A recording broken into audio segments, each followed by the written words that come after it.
बजरंग बली यानी बजरंग दल का जो विषय है वो सिर्फ अब कर्नाटक तक सीमित नहीं है, वो उत्तर प्रदेश भी चला गया है, वो उत्तराखंड भी चला गया है, वो मध्य प्रदेश राजस्थान भी चला गया है, छत्तीसगढ़ भी चला गया है। एक पैन इंडिया इस पर रिएक्शंस देखने को मिल रहे हैं। आपकी रोड शोज में भी हमने देखा, वहां पे मैं भी बजरंगी के युवा जो है वो पोस्टर लेके घूम रहे हैं। और क्या आपको लगता है कि देश का विषय बन रहा है?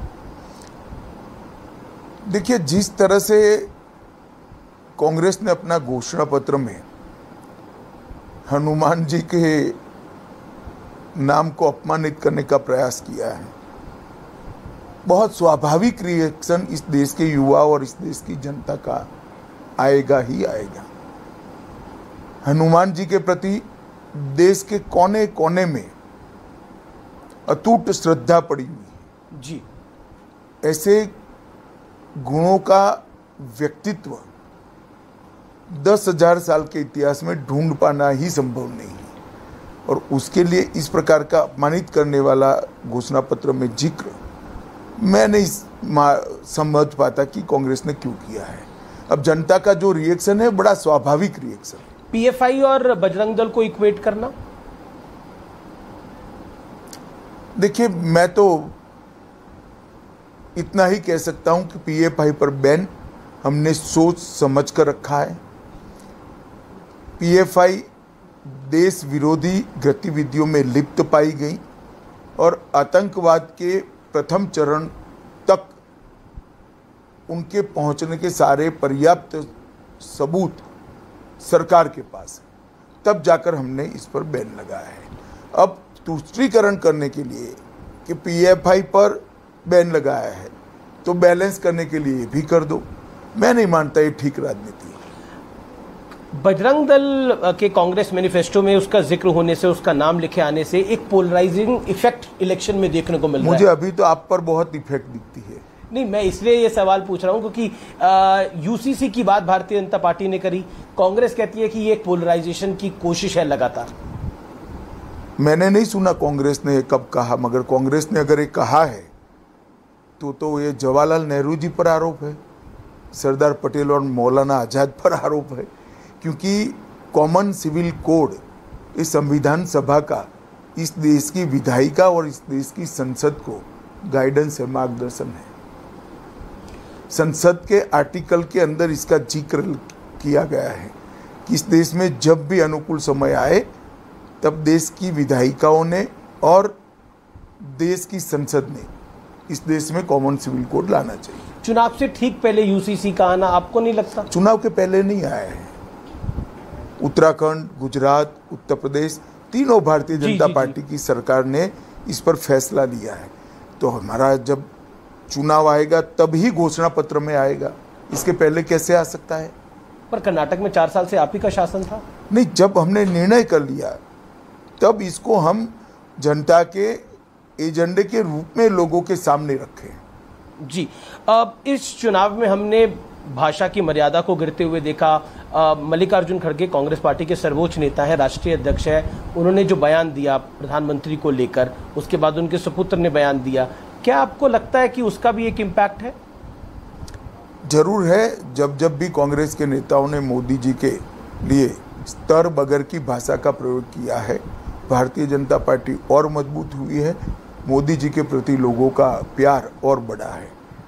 मुझे निश्चित रूप से मेरा मानना है कि जिस तरह की ओछी भाषा का प्रयोग प्रधानमंत्री जी के लिए यहाँ पर किया गया है और कांग्रेस के राष्ट्रीय अध्यक्ष के माध्यम से किया गया है, कर्नाटक की जनता आहत भी है और उसका रिफ्लेक्शन कर्नाटक की जनता के जनादेश के अंदर जरूर देखने को मिलेगा।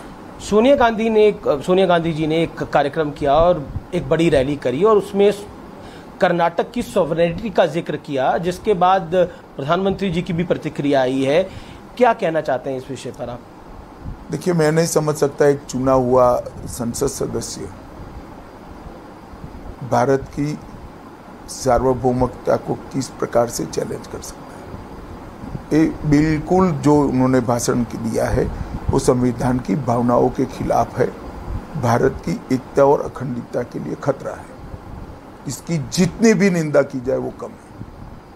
क्योंकि सॉवरेनिटी का जिक्र करके वो अपने तरीके से शायद कन्नडिगा का प्राइड की बात सोच रही हूँ, लेकिन क्या आपको लगता है कि ये विषय आने वाले चुनाव में एक बड़ा मुद्दा बनेगा जब लोग वोट डालने जाएंगे? उसको चुनाव के मुद्दों से ऊपर देखता हूँ जी। इस प्रकार के प्रयास की सार्वजनिक निंदा होनी चाहिए, हर दल ने इसकी निंदा करनी चाहिए और संसद ने भी इसकी निंदा करनी चाहिए। सोनिया गांधी ने एक और बात कही थी, उन्होंने बोला था कि भारतीय जनता पार्टी ने डकैती डालकर हमारी सत्ता को हथिया लिया जब उनकी सरकार गई, जब उन्होंने एक जॉइंट सरकार बनाई थी 4 साल पहले। चले, मैं कोई सोनिया जी के भाषण के हर मुद्दे पर रिएक्शन नहीं दे सकता। अब उनके सभा है, उनको जो ठीक लगे वो जी। क्या आपको लगता है, क्योंकि इस विषय के ऊपर बात होनी जरूरी है, कि जगदीश शेट्टर और लक्ष्मण सावदी ने जो कांग्रेस में शामिल हुए हैं, उसका कितना बड़ा इम्पैक्ट आप पड़ते हुए देखते हैं ओवरऑल? कोई असर नहीं है। ये दोनों लोग अपनी अपनी सीट में बड़े मार्जिन से चुनाव हार रहे हैं। एक सवाल कि भारतीय जनता पार्टी का सीएम कैंडिडेट अनाउंस करके जा रही है बसवराज बोम्मई को चुनाव के अंदर। अरे भाई, बसवराज जी हमारे मुख्यमंत्री है ही, वो मुख्यमंत्री है। अब क्या घोषणा आगे भी वही बनेंगे? नहीं, आगे कौन बनेगा वो बात की बात है, अभी एक मुख्यमंत्री है ही। एक फिल्म आई है द केरल स्टोरी, उसको लेकर बहुत सारी प्रतिक्रियाएं आ रही हैं, दो तरफ से 2 तरह के व्यूज आ रहे हैं। असद ओवैसी कहते हैं कि एक नफरत फैलाने वाली फिल्म है, कांग्रेस के कुछ नेताओं ने भी इसका विरोध किया है।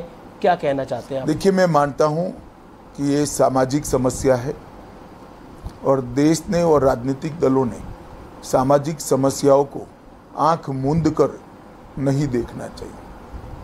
इसका सामना भी करना चाहिए, इसके समाधान भी ढूंढने चाहिए। सहानुभूति वृत्ति से सामाजिक समस्याओं का सामना नहीं किया जा सकता। जी, मेरा अगला सवाल है, क्या जिस तरह से बार बार कांग्रेस पार्टी कहती है कि विपक्ष समूचा कहता है कि सारी एजेंसियां उनके खिलाफ लगा दी गई हैं और उसका भी एक असर होता है जब चुनाव में जाता है कोई, तो उसको आप कैसे देखते हैं? चलिए 13 तारीख को देखिए क्या असर होता है। मेरा आखिरी सवाल होगा, आज हमने आपके साथ पूरा दिन बिताया, आपने भी अपने कई कार्यक्रम पिछले काफी दिनों से आप कर्नाटक में आए, कार्यक्रम करे, लगभग 50 कार्यक्रम आपने करे हैं। मैं जानना चाह रहा हूं कि आपकी रिपोर्ट क्या कह रही है, कितनी सीटें बीजेपी को आ रही हैं? देखिए, हम पूर्ण बहुमत के साथ